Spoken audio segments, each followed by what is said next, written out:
हाय दोस्तों, कैसे आप लोग। मैं उम्मीद करता हूँ आप लोग ठीक होंगे। कुछ अपडेट आई है सऊदी अरब से जो हुरूब के बारे में है।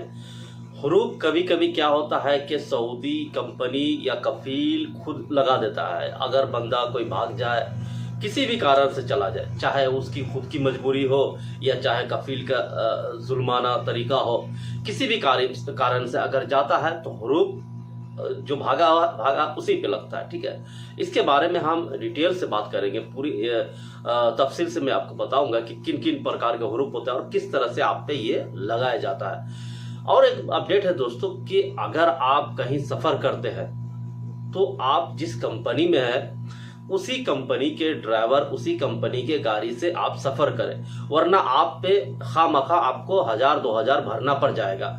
ये मैं आपको इसलिए बता रहा हूँ कि ये प्रैक्टिकल मैं बता रहा हूँ। ये मेरे कंपनी के आदमी के साथ हुआ है। ठीक है, वो रियाद में पकड़ा गया चेक पोस्ट पे। उसको जो है ना 1200 रियाल का फाइन भी मारा और 2 दिन जेल में भी डाल दिया। फिर कंपनी उसको छुड़ा के लाया, गाड़ी को भी और उसको भी छुड़ा के लाया। ठीक है, तो ये सारी चीजें हैं, इस पे हम बात करेंगे आखिर में। और उससे पहले आप सबसे रिक्वेस्ट है, चैनल को सब्सक्राइब और लाइक शेयर जरूर कीजिएगा दोस्तों। सऊदी अरब में काम के सिलसिले में जाने वाले कई विदेशी कामगारों के लिए हुरूब का मुद्दा एक गंभीर समस्या है। हुरूब का मतलब है किसी कर्मचारी का अपने कफील नियुक्ता या कंपनी से भाग जाना और अवैध रूप से काम करना। यह स्थिति तब उत्पन्न होती है जब कोई व्यक्ति अपने वीजा के समय सीमा समाप्त होने के बाद भी सऊदी अरब में रुक जाता है या उसके कफील द्वारा इकामा रेसिडेंसी परमिट न बनाए जाने की स्थिति में वह अवैध हो जाता है। ऐसे लोगों के सामने केवल एक ही विकल्प बचता है, अपने देश वापस लौट जाए।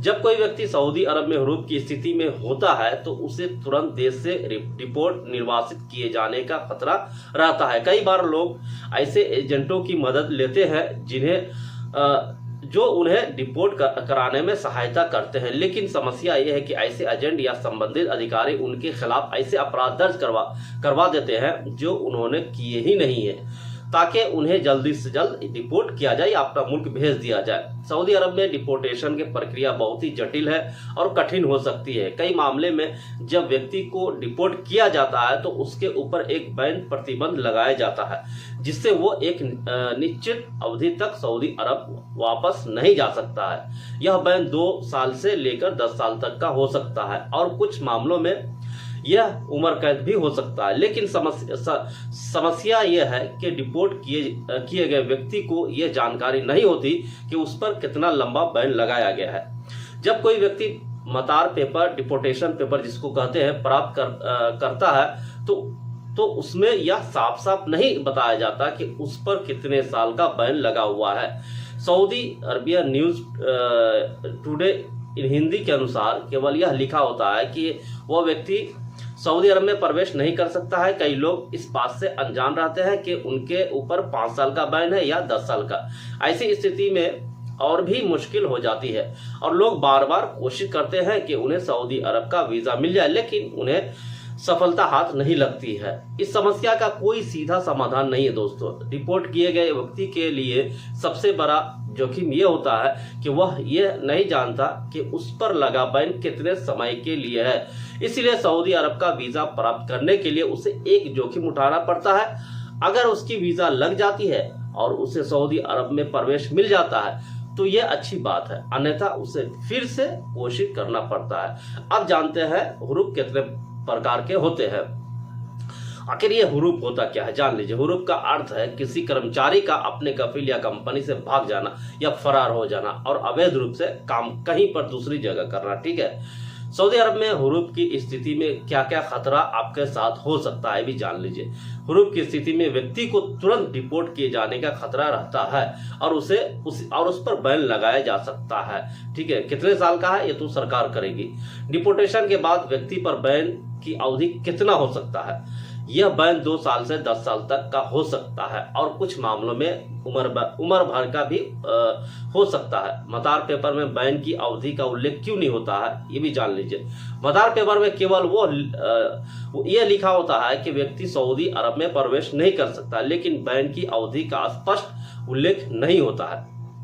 डिपोर्ट किए गए व्यक्ति के लिए वीजा प्राप्त करना मुश्किल क्यों हो जाता है? इसका रीजन है दोस्तों, क्योंकि बैन की अवधि का पता नहीं होने के कारण व्यक्ति को बार बार कोशिश करनी पड़ती है और वह बार बार असफल हो जाता है। ठीक है, तो ये सारे कारण है जिसके वजह से आपको हुरूप लगाया जाता है। कभी कभी क्या होता है, देखिए बंदा एक तो काम नहीं जानता है, सऊदी अरब में आ जाता है, उसको वो काम दिया जाता है, अब वो काम जानता ही नहीं पूरी तरह से, तो उसके सामने वो एक समस्या हो जाता है, यार ये काम हम तो जानते ही नहीं है, हम इसको करें कि उस, तो बाद में कभी कभी क्या होता है कि फोरमैन से हुज्जत हो जाता है, झगड़ा होता है, बहस होती है, या वर्कर जो उसके जो साथ में वर्कर होते हैं वो सीनियर होते हैं, उसको पता रहता है लेकिन इसको पता नहीं रहता। ये सारी चीज होता है जिसके वजह से वो तंग आकर के या तो भाग जाता है, या कभी कभी सैलरी नहीं मिलती है टाइम पे, या सैलरी कटौती कर देता है, यानी कई सारे कारण हैं जिसको उससे फरार घोषित होता है और वो उस पर हुरूप लग जाता है। हुरूप आप चाहे तो दलाल के थ्रू जो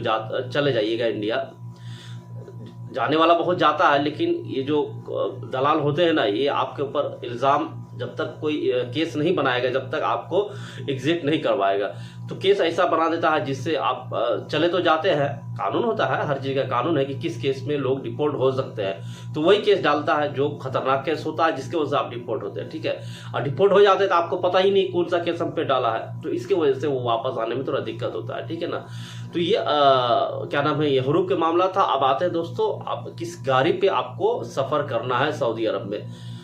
सऊदी अरब में अगर आप रहते हैं तो ये जान लीजिए कि किसी भी गैर कंपनी या जिस कंपनी में आप नहीं रहते हो या जिस कफील के साथ आप नहीं रहते हो, उस कफील के या उस कंपनी के गाड़ी या ड्राइवर या कोई भी चीज़ आप इस्तेमाल नहीं कर सकते हैं। अगर कीजिएगा तो आप अपनी जिम्मेदारी पे कीजिएगा। होता है बहुत सारे लोग कहते हैं अरे कुछ नहीं होता है, हमें तो कोई पुलिस कभी नहीं पकड़ा, लेकिन जब पकड़ता है तो अच्छा से अप्लाई करता है। ये भी याद रखिएगा, कभी नहीं पकड़ता है, हम भी जानते हैं कि किस्मत भाग हमेशा साथ नहीं देता है। ठीक है ना, हमेशा आपका किस्मत आपके साथ नहीं रहेगा, कब आपको क्या हो जाए आपके साथ कोई नहीं जानता। अगर उस गाड़ी का एक्सीडेंट हो जाता है किसी दूसरे कंपनी की गाड़ी में, अगर उसके साथ आप पकड़े जाते तब तो डबल फाइन है आपके ऊपर।